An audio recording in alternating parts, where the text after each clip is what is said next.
What is going on, everybody? Welcome back to another episode of Murph's Boston Sports Talk. I am your host, James Murphy, aka Murph, and welcome to episode number 150, the big 150. We are halfway to 200 episodes. Feels like it was just yesterday that we did episode number 100, but that was, I believe, in the December-ish. I do kind of forget, but anyways, welcome to episode number 150, and today we do have a hodgepodge of topics to get to today, which I do believe all of these topics are very, very intriguing, and I want to talk about them. I really do, because they impact us one way or the other, and when I say us, I mean the Celtics. When I say us, I mean the Bruins. And I also want to throw in a sports card discussion in there as well. And I know a lot of listeners dabble with sports cards, so I kind of want to double down and appease the sports card listeners as well with a very intriguing topic that I really do want to talk about. And I'm also going to make it a YouTube video as well, but you're going to be able to hear it first, hear me read this article, react to it, give you my thoughts and opinions about it here first in episode number 150 of Murph's Boston Sports Talk. But I will definitely make a video about it on the channel in its own separate, I don't know, next week maybe, the week after that. I'm not exactly sure, but it does not matter. But hopefully you guys had a fantastic week. Hopefully you had a happy and safe 4th of July holiday. That was on Monday. Hopefully no one was holding any firecrackers when they were going off or anything like that. Again, hopefully you had a happy and safe 4th of July holiday. Hopefully you were able to enjoy the day off holiday if you did have the day off from work or whatever you may be doing. But wow, we do, like I said, have a hodgepodge of topics to get into today, and one of them is sports cards. And hold on. Okay, I just had to scroll back to the top. Now, this is an article that came out on June 19th of last month, really, by Mike Thomas, titled, "Is Collecting Sports Cards Even a Hobby Anymore?" And wow, I love this headline. I haven't read a single sentence in it. It could just be clickbait, it could just be eye-catching, and it could be all hocus pocus. But just from the title alone, just sends ground waves, like, into my bones. Obviously because, I have a card shop, Murph's Cardtown Sports Shop. And have I thought about sports cards, collecting, investing, business, entrepreneurship?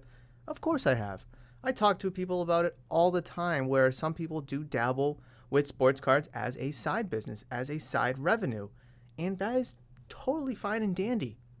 But I always circle back and say that you need to enjoy sports cards as a collector first if you want to have any success in the hobby as making it a business. I really do believe that. Because if you're just going out there buying cards and flipping cards, I mean, yeah, you could probably still have some success and make some money that way. But what's the difference between that, just buying a card, flipping it for 10% more, buying a card, flipping it for 10% more, going to all these card shows and stuff, or buying on eBay or wherever you may buy, card shops even, and not having any fun with it? What's the difference between that and just working a 9-to-5 job Monday to Friday that's absolutely miserable? What's the difference? If you can honestly tell me the difference down in the comment section below if you're listening to this on YouTube, or reach out to me via social media at Murph's Cardtown. You can find me on Twitter, Instagram, and Facebook. If you can tell me the difference between just buying sports cards and flipping them for profit and not enjoying the hobby itself and not enjoying collecting, what is the difference between that and a 9-to-5 Monday to Friday job that you are absolutely miserable at for 40 years? What's the difference? That's why I tell people that you need to enjoy the sports card hobby as a collector in order to, make some money out of it, but have fun. Any hobby, not just sports card. It could be action figures, it could be Pokemon cards, it could be comic. Does not matter the hobby. The reason you got into the hobby is because you enjoyed it to some capacity. You enjoyed it on some intimate, emotional level. And through that enjoyment, you were able to make some money by selling to a friend, or you don't want it anymore, don't need it anymore, so you sold it online. And you're like, oh, wow, I was able to make this much money? Can I do it again? And can I do it again? And then it turns into a business. But the core principle and the core foundation comes from your enjoyment, from you collecting. And that's why I strongly believe that you need to have an enjoyment. You need to be a collector in some capacity in the sports card industry in order to have successful business endeavors. So let me read the article. Like I said, I have not read a stitch of it, and it's a decent sized article, but we have time, so let's just get into it.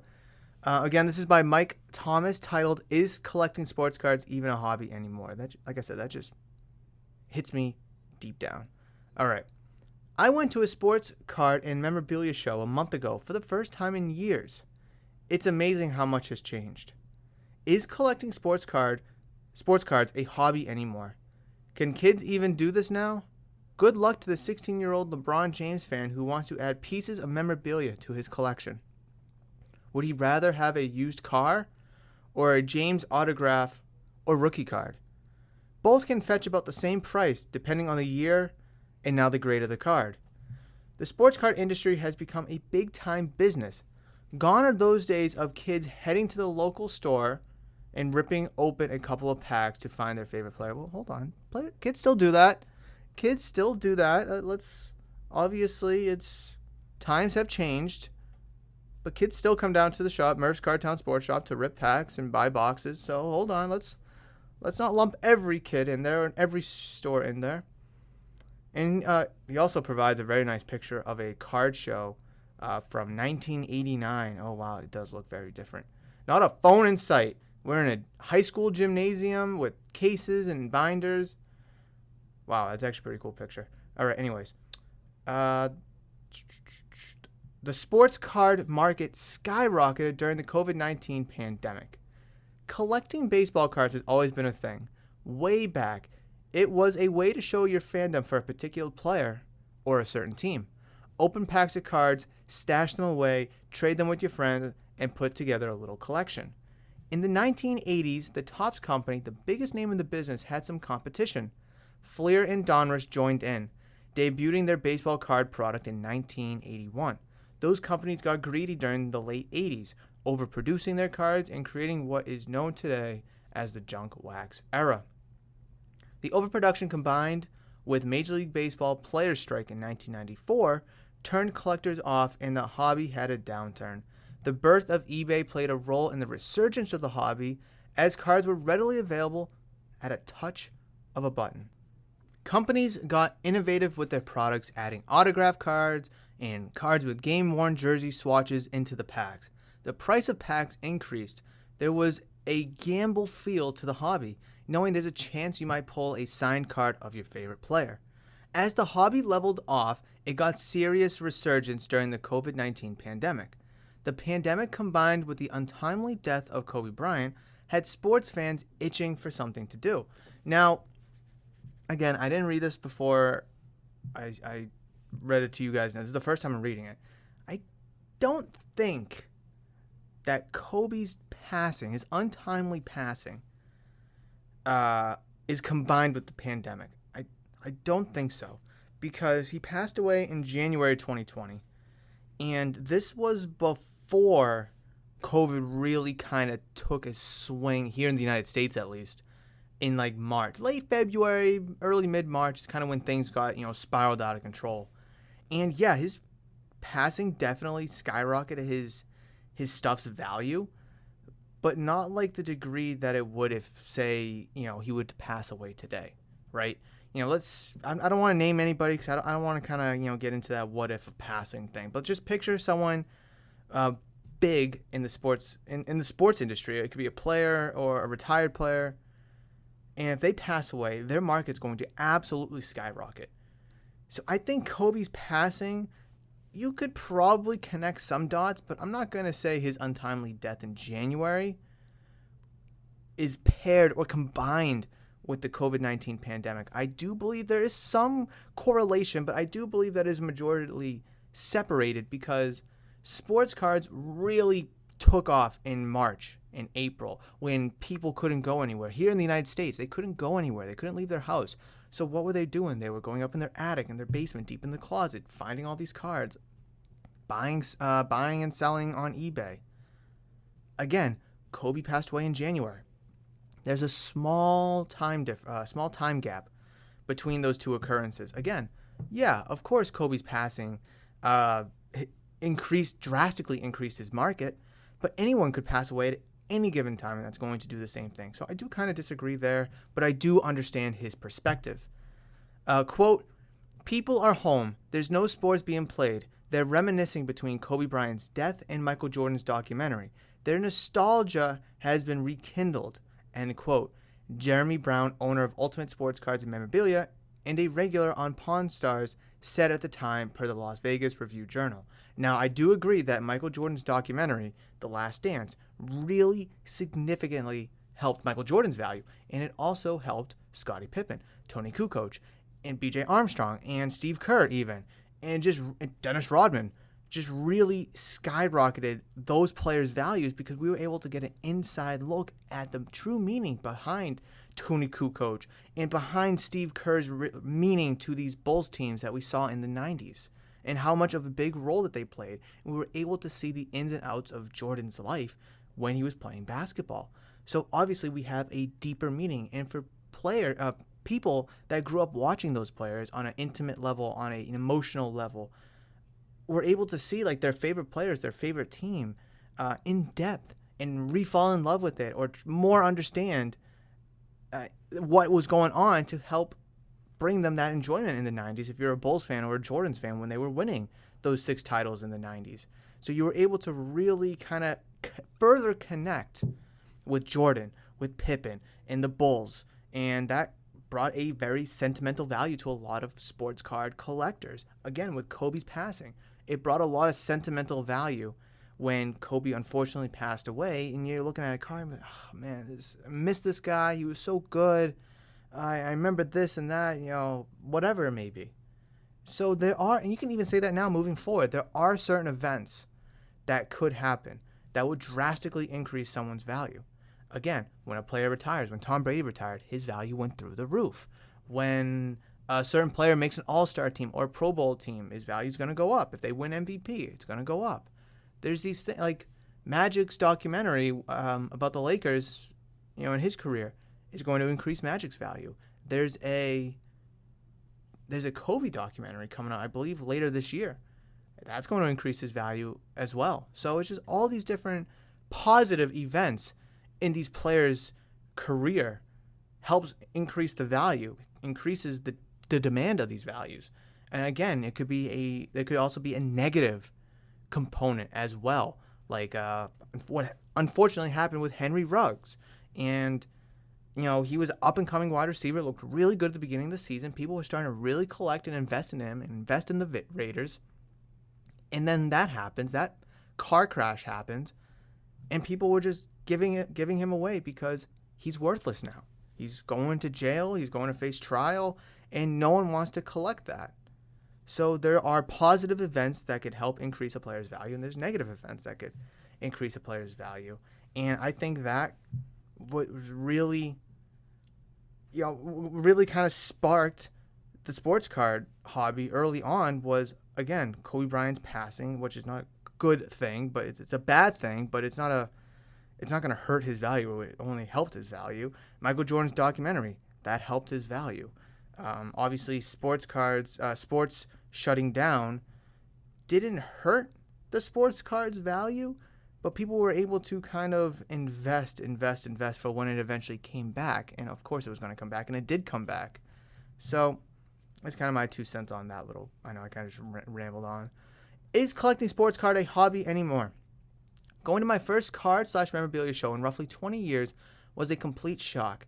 It was jam-packed and money was being thrown around all over the place. But is it really a hobby today? At first glance, it was everything I remembered.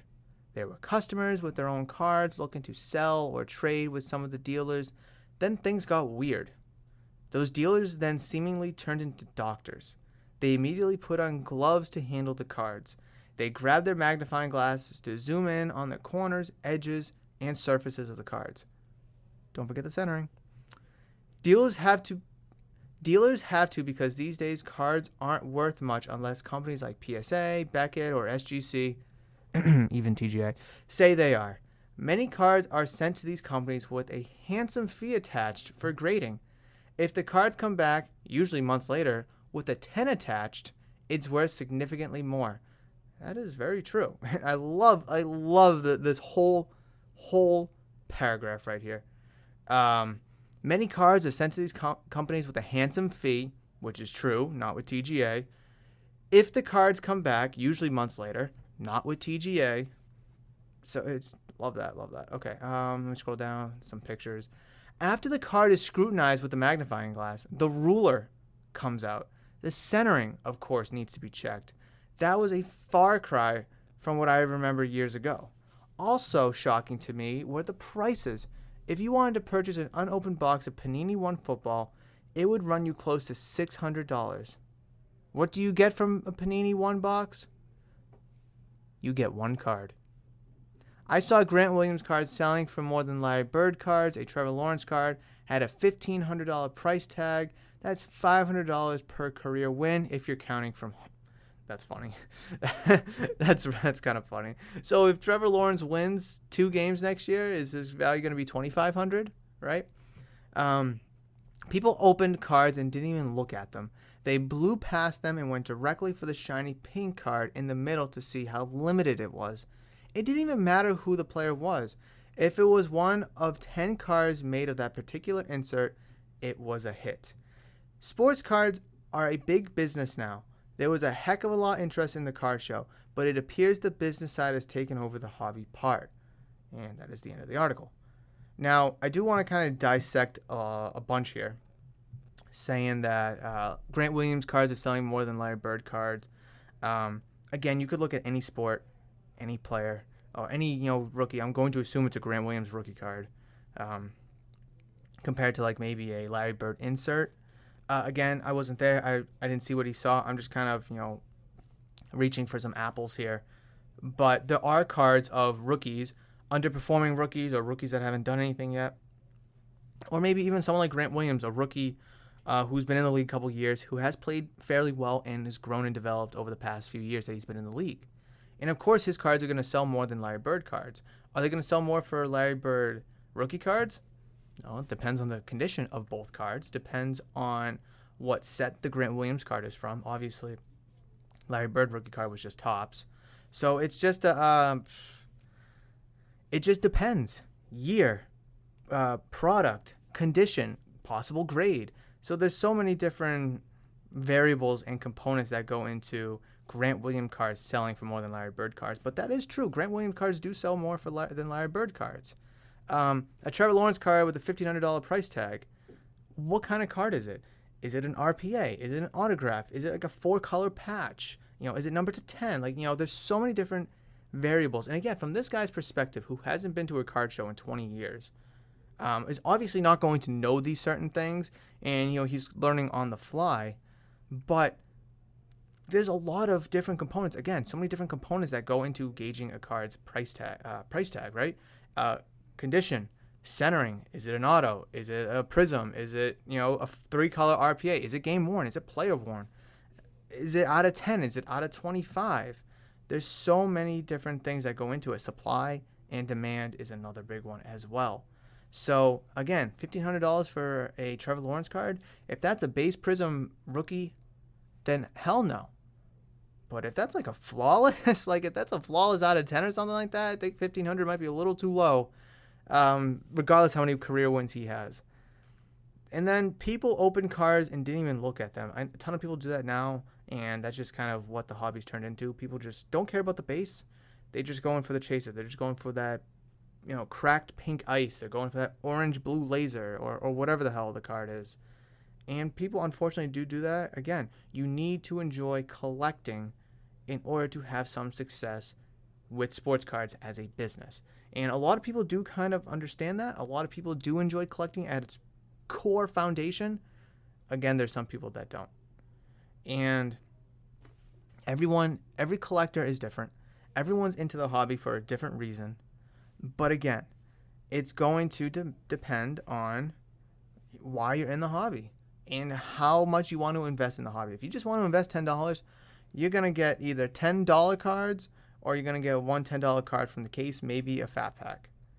But if someone throws in $5,000, you're going to be able to do a lot with it. You'll be able to invest big into it, and you'll probably, depending what you invest in, will see a return on the other side.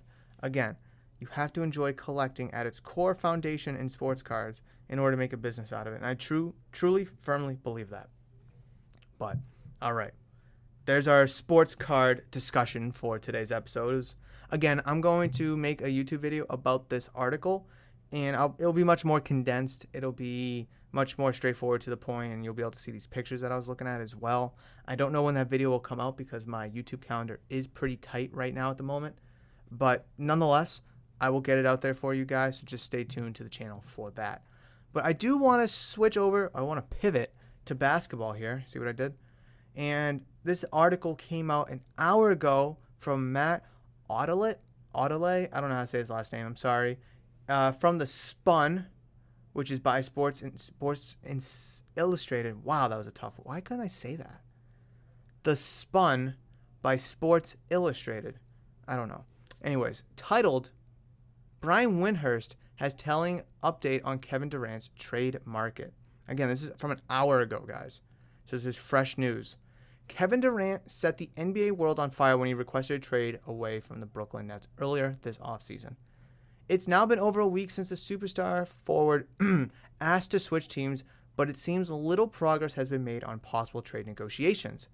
According to ESPN NBA insider Brian Windhorst, it could be a while before anything gets done.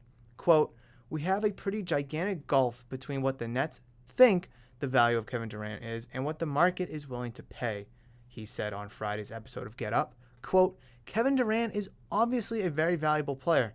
Nobody doubts that this guy is still in his prime years as an MVP level candidate who can completely swing a team from a pretender to a contender with his presence. I don't know if he's still in his prime years, but I mean, he's probably past his prime. But boys, he's still right there though. He's still right there on that cusp of top 5. Arguably, if he's not a top 5 player, or I mean, okay, let's say top 5 players, no order, go. Curry, LeBron, Giannis. I want to put Tatum in there, but that game did not look good. Okay, I guess Kevin Durant, Luka, Tatum. I guess that's 6. Those guys. I guess KD could put him in there too. So, okay, whatever. Never mind. I guess I was wrong. I'm sorry. I'm probably can't think of somebody right now. You can put in Joel Embiid, sure. Nikola Jokic, sure. Okay, yeah. I guess maybe he is top 5. However, the market does not want to pay a super premium price for him because if you trade away all of the top assets on your team to get him, he becomes less valuable to you. That gulf is why we're in a stalemate right now and could have one for a while. End quote. I'll scroll down. The Nets' asking price for Durant is through the roof. According to recent reports, the Brooklyn organization offered KD to the Minnesota Timberwolves in exchange for Karl Anthony Towns, Anthony Edwards, and 4 draft picks. The Timberwolves declined. No shit, they're going to decline. You can't be asking for everything on this God green earth. Okay, first of all, the Timberwolves just traded away, 4 first-round picks for Rudy Gobert? 4 or 5 first-round picks? So what first-round picks do they have, first of all, to trade? Karl Anthony Towns, former number 1 overall pick. Anthony Edwards, former number 1 overall pick. And 4 draft picks? They brought in Rudy Gobert to build around Karl Anthony Towns and Anthony Edwards. To build around them. They're not going to bring in Rudy Gobert to completely smash the reset button, now losing 8-9 draft picks and their 2 best players for a 33, 34-year-old Kevin Durant. What is Kevin Durant and Rudy Gobert going to do? What are they going to do?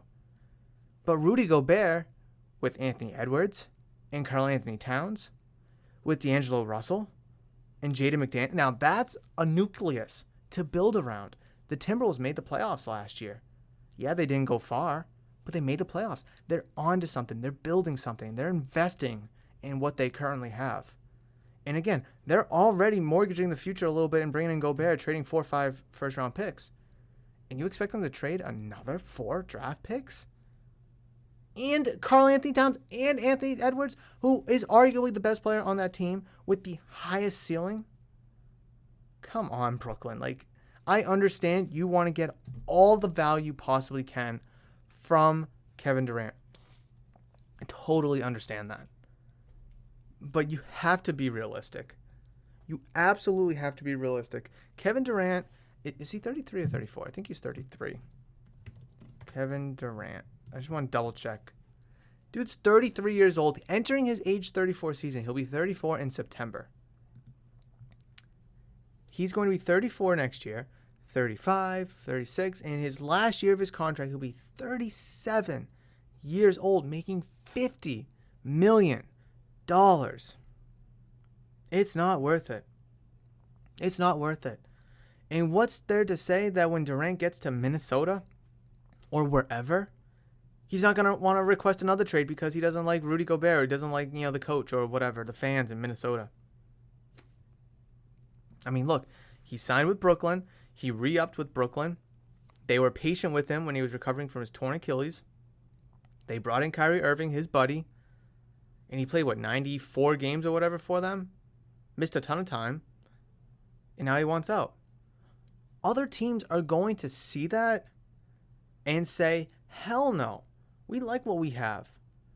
Like, if you could get Kevin Durant for 1 draft pick, for 1 first-round pick, you do it.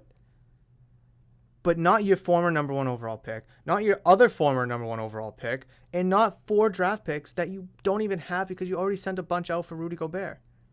No. Like, this is why I don't want Kevin Durant on the Celtics. It's because their asking price is stupid. Like, let's put this in retrospect for the Celtics. If the Nets were offered the Celtics what they offered the Timberwolves, it would, again, be 4 first-round picks. Well, it just says 4 draft picks. I'm going to assume it's first-round picks. But the article says draft picks. Whatever. Let's just go first-round picks. Makes the conversation a little bit more fun. No one cares about second-round picks anyways. It would be Robert Williams and Jason Tatum. Right? A big man, Karl-Anthony Towns, Robert Williams, completely separate big men, but still, your best big man, Karl-Anthony Towns, best big man, Robert Williams. And Anthony Edwards, their best perimeter player. Jason Tatum, the best perimeter player. Even if you take out Jason Tatum and put Jaylen Brown, who has been relatively linked to Brooklyn for Kevin Durant, I'm all set. I'm all set. The 4 draft picks alone turns me off. Robert Williams turns me off. Jaylen Brown turns me off. Trading Jason Tatum, that all turns me off. Again, if you can get Kevin Durant for 1 first-round draft pick, sign me up.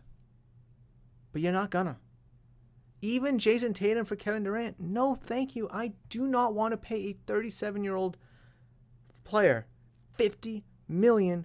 And again, after 1 year, what if he doesn't like Jason Tatum? He's going to request a trade?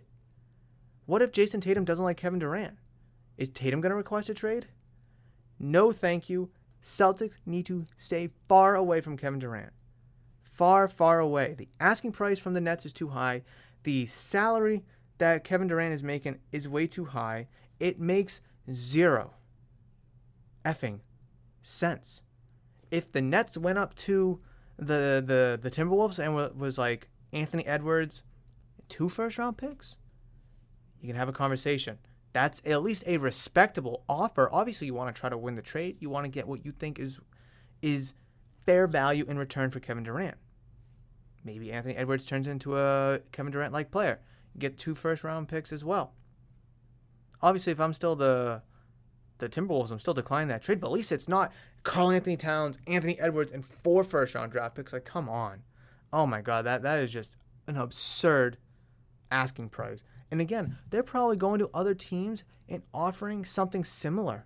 Like, let's look at the Grizzlies, for instance. What do they want? Ja Morant, Desmond Bane, and 4 first-round picks? Like, come on. Oh, my goodness. That stirred me up. Stirred me up. All right. Let's skate on over to some Bruins chatter, right? See what I did there? I don't know if it's smooth or not, but here we go. Bruins stand pat at NHL Draft. So the first round of the NHL Draft was last night, and the Bruins did not have a pick in the first round because they did trade that first round pick away to the Anaheim Ducks in the Hampus Lindholm trade earlier this spring. But the Bees possess 6 picks in rounds 2 through 7.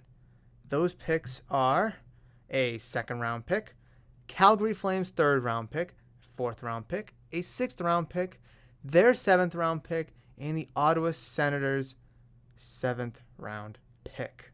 So they do have some flexibility here. They do have some maneuverability, but it's fairly limited. It is fairly limited because you're not going to trade a first. They have a first round pick in 2023 and in 2024, but you would only use something like that to trade into the first round or trade higher into the first round, and the first round's over. You don't have a second round pick in 23 or 24, but you do have in 2023 and 2024 third, fourth, fifth, and sixth round picks, and then a 2023 7th round pick. So they do have assets over the next couple of years, but don't mortgage the future for the picks this year when you already have picks this year. If you want to take a 7th rounder and a 6th rounder and try to move up to the early 5th round, whatever, fine, cool. But don't take those 3rd or 4th round picks, those 5th and 6th round picks, and mortgage the future, because the future for the Bruins are very unknown. But before I kind of dive deep into the numbers here, let me look at this article from the Boston Herald written by Steve Conroy on July 7th, which was yesterday. You published it at 11:12, obviously when the first round was over. While there were rumblings that the Bruins were exploring moving up into the first round of the NHL Draft on Thursday, GM Don Sweeney decided to hang on to any assets that might have been in play and stand pat. Sweeney and his band of scouts will get to work on Friday morning when they have 6 picks, the 54th, the 91st, the 119th, the 183rd, 200th, and 215th pick in the NHL Draft. The Bees gave up their first-round pick to the Anaheim Ducks in the trade that brought Hampus Lindholm to Boston. With that pick, I don't really care. I don't care what the Ducks got. There was a surprise at the top of the draft. Don't care. Just get to the Bruins. Meanwhile, oh my God, I just put an ad. I just completely lost where. Okay, so it just goes into what other NHL teams did. The second round of the draft will kick off at 11 a.m. on Friday. Oh, so the draft's already going on right now. Let's see. NHL Draft.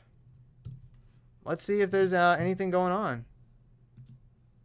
Do we have any news? Can we like ESPN this or something? NHL home. Can I get like a draft tracker? Draft tracker. This is not what I'm looking for. NHL draft. Okay. All right. I'm not getting it. What if I scroll down? Will I get something if I scroll all the way down? Second round. Here we go. So the Bruins are coming up soon. I'm trying to see. Did they make a move to move up? They did not make a move to move up. So we're at 51 right now, and they will be on the clock fairly shortly. All right, so let me get back to this article here. What I was saying. The Bruins right now are in a weird spot, a very weird spot. The projected cap is hold on, let me just Google it so I get the exact number. NHL cap. What is the NHL? How much cap space? There we go. $82.5 million. Okay, I just want to get a precise number. $82.5 million. Right now, the Bruins, their cap hit is $80.1 million. That's a lot. $80.1 million. That is a lot. They have 2.3 in cap space, 2.4, whatever, in cap space. Not ideal. It is not ideal. You need to go, draft these players. You got to sign them. You have to possibly make some other moves and trades to bring in players. You possibly have to go out and sign free agents like Patrice Bergeron, who is open to the idea of returning, but nothing is official yet. So what can the Bruins do? They have some trade pieces that may be attractive to other teams, like Craig Smith, Jake DeBrusk. I don't know. Do people want Nick Foligno? I don't know. He has a modified no trade clause. There's half the league is on the no trade list, and the other half is. So what can you do? What moves can you make? You need to free up money to bring in other players. Now, Jake DeBrusk, he's still 25 years old. He looked really good when he got bumped up to that first line with Bergeron and Marchand. But making $4 million this year, $4 million next year, is he really worth $4 million per year? My opinion, I don't think so, because he kind of vanished a little bit in the playoffs, the one round that the Bruins were in. And you could utilize that money to fill out other holes or marginal holes on your roster as well. Anton Blood is an unrestricted free agent. Curtis Lazar is an unrestricted free agent. Your only defensive free agent is Joshua Brown. But let's see, what else? What other moves could you make? Could you trade Derek Forbort? Again, he's got a modified no trade clause. This is a weird one. In 21 and 22, he had 10 teams on the no trade list. 22 to 23, he has 8 teams on the no trade list. And 23 to 24, he has 3 teams on the no trade list. Very interesting. So 24 teams he can be traded to. Do you trade Matt Grzelcyk? Do you trade Mike Riley? Like, are these players and pieces that you see on your roster long term? You have Hampus Lindholm. Hampus Lindholm making $6.5 million for the next 1, 2, 3, 4, 5, 6, 7 years. Holy crap, he is on this roster for a very long time. 1, 2, 3, 4, 5, 6, 7, 8 years. Holy smokes. You have Charlie McAvoy taking up 9.5 again for 7 years. Right? 1, 2, 3, 4, 5, 6, 7, 8 years. Holy smokes. That's a long ass contract. And those two together are making up roughly 19% of your cap. Now, I'm not going to sit here and say you got to move those guys, but by signing those guys to what they're worth and what you want to pay them is going to cause holes elsewhere. Like David Pastrnak, he's making $6.6 million this year, and he's unrestricted free agent next year. That's 8% of the cap. Marchand, he's 7.4%. Taylor Hall is 7.3%. Charlie Coyle is 6.4% of the cap. So you have these players taking up large chunks of your cap. So you have to make money work in other fashions. Does that mean you trade a Jake DeBrusk who's taken up almost 5% of your cap? Does that mean you have to trade a Nick Foligno who's taken up, 4.6% of your cap? You may not get the best return for him, but maybe you can find someone that will take the whole contract, even if it's like a 6th or 7th round pick. It will alleviate you to help you maneuver, bringing back Patrice Bergeron or filling out other forward holes that you have on your team. Maybe you can move a Mike Riley or a Derek Forbort who's making 3.6% of your cap and bring in just one guy there. Maybe you have someone in the pipeline that you want to bring up to the big club from Providence. It is going to be very, very intriguing to see what the Boston Bruins do with their 6 picks here in the first round in the 2022 NHL Draft, but what they do with how they fill out their roster even after the draft, but if there's any maneuvering of some players during the draft. Maybe you do make one of those trades to get another 3rd round pick or 4th round pick or whatever it may be. But the Bruins need to alleviate some cap space. Again, their cap hit is $80.1 million. They have $2.4 million in cap space. The salary cap in the NHL for the 2022-2023 season is $82.5 million. They have a ton of issues they need to figure out. They got a ton of issues to figure out, and I do believe that they can do it, but it's not going to be easy. It's going to be a challenge. They're going to have to make money work and maneuver. I mean, look at Linus Ullmark, who I think a lot of people did like. Obviously, him and Swayman have a good relationship, but he's making $5 million. Is a player like him worth $5 million? He got 2 starts in the playoffs, and he sucked in both of them, and Jeremy Swayman stepped in and played very well. I mean, if they're truly going to split time, 41 apiece, maybe. But long term, it's Swayman. And I'd rather see someone like Swayman make that kind of money than Linus Ullmark. Now, yes, you do need to have a backup goalie, but I'd rather have someone with a little more experience, veteran experience, like a 30-something-year-old goalie who's been in the playoffs and who's been in the trenches, made deep runs before, who can help tutor Jeremy Swayman for hopefully the Bruins get back to the playoffs, and he can kind of guide him. A goalie that can be a spot starter, whether it's in the playoffs, or who can start 30, 35 games during the regular season. Someone on that line, not Linus Ullmark, who's never had playoff experience before this year and wasn't really that much of a veteran because he was still fairly young himself. I mean, he's 28 now, but he played with Buffalo, a team that wasn't competitive. And again, I'm not trying to bag Linus Ullmark. He was a very good goalie this past year. I'm very happy that we brought him in for last year. But $5 million this year, $5 million next year, and $5 million the year after that. Again, 6.1% of the cap, not ideal. Especially when you have Jeremy Swayman, who is the long-term answer in net. So, again, the Bruins do have a ton of moves to make, not only with the draft, but with their current roster and how they're going to structure their roster for the 2022-23 NHL season. But that's everything. Let's see. Can we, before we wrap up, can we update this tracker here? Oh, they brought me all the way to the top. Oh my God! I last checked. It was pick 50, and we're already at pick 70. In what 10 minutes? We flew through 20 picks. Boston Bruins select Matthew Poitras, center out of Guelph, out of OHL. I don't know who he is, but let's just do a quick search. Matthew Poitras. Hopefully, I'm saying that correctly. We have like a little something on him. I'm going to assume that ESPN tracker is probably very behind. All right. Do we have any information? Like, can I get like a article about him? A in-depth? I don't care about stats or anything. Can we get like a scouting report? Here's an NHL Draft prospect profile.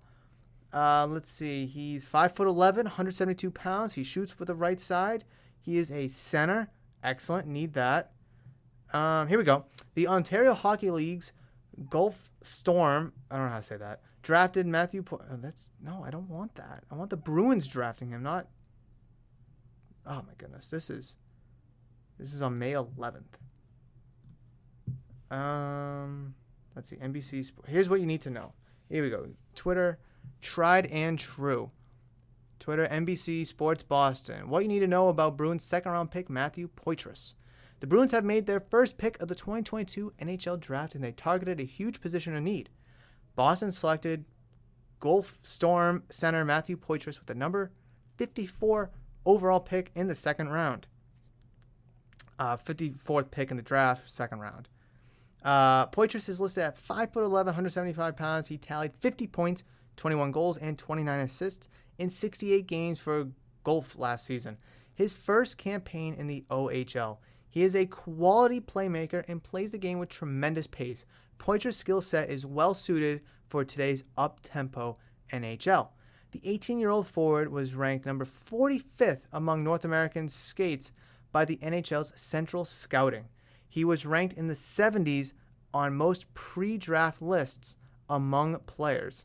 Interesting.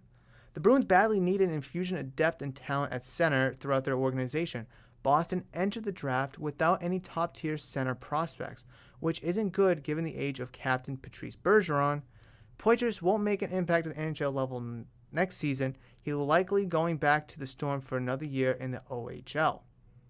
That's not ideal. I'd rather him just kind of go to Providence.